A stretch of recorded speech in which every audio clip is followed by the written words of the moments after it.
The broad-based Black Economic Empowerment Commission has revealed that 31 years into democracy and 22 years of having the legislation in place, inequality, black poverty and economic exclusion, the problems on which Triple BEE is premised, continue to persist. The Commissioner, Tshidiso Matona, has reflected on the work of the Commission 2 decades on in advocating for the Code of Good Practice and suggested that perhaps the legislation should have come with punitive measures for those who fail to implement it.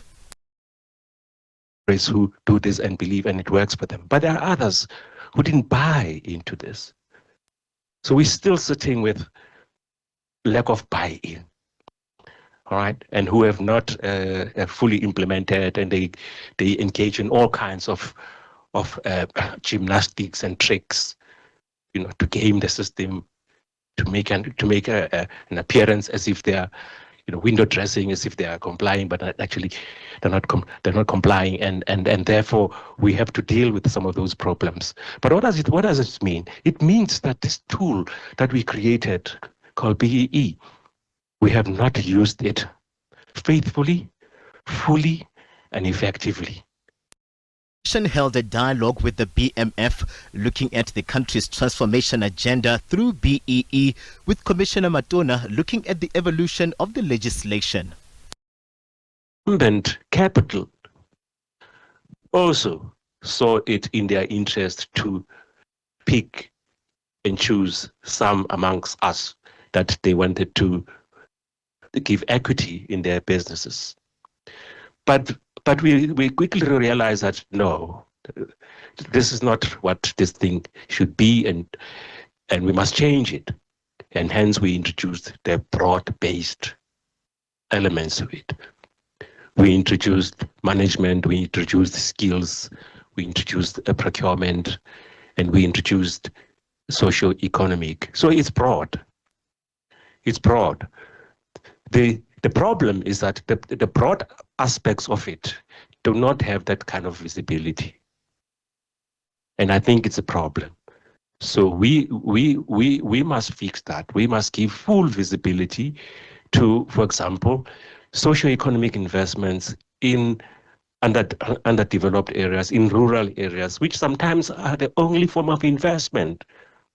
Building clinics, building schools, building ECDs, building bridges in rural settlements, as it were. The Management Forum's Monden Dlovu addressed the notion of BEE over time benefiting few black business people rather than a greater society.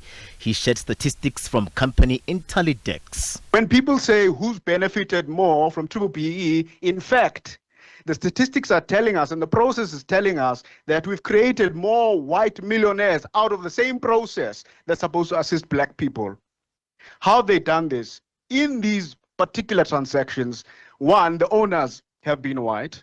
Number two, the lawyers have been white. The corporate financiers have been white, etc. And through the process, they've been made wealthy as well. And also benefiting from the opening up of the market post-apartheid 1994, because a lot of them still held capital and black people didn't hold any capital. So when you're gonna suggest that there's specific elites, you got to look at the companies that have actually created more value through Triple BEE. And some of the transactions, especially post 2008 financial crisis, even in the 2000s, by the way, there had been transactions that had gone under, but the businesses that entered into these transactions that were white-owned were benefiting from doing more business in the country. So in actual fact, who has truly benefited from Triple BEE from a statistics perspective? It really has been established business in the main.